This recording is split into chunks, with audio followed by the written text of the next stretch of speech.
like what was going on that had you doing that and had you looking for a church? Yeah, so that was in about around February that I was looking for a church home, but in or back in December of 2020, I was just going through a lot of different situations, and I just really felt something inside of me, just like I needed to reconnect back with my faith.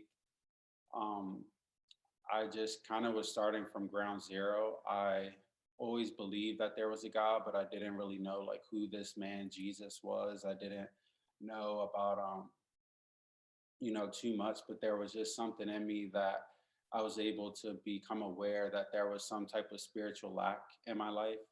And prior to December 2020, if I can share a little bit about like just childhood, I actually grew up in the church as a child.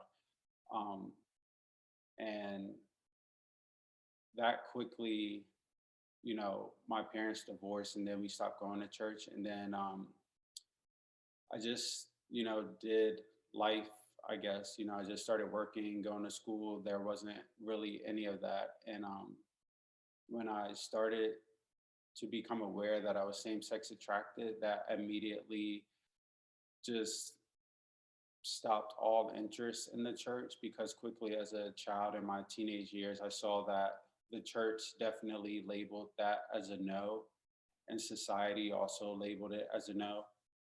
And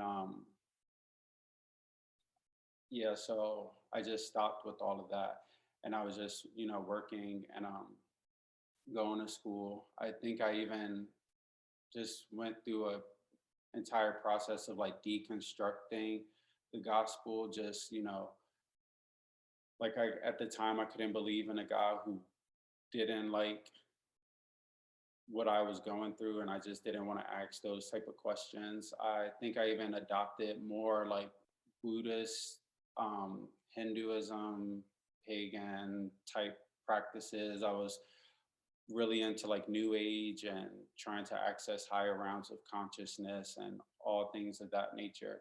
And fast forward to December 2020, there was just something.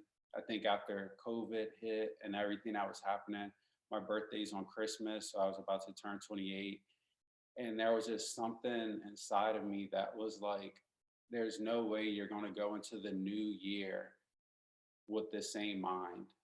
And I just naturally knew inside that I needed to find out who God was again. I needed to revisit that question.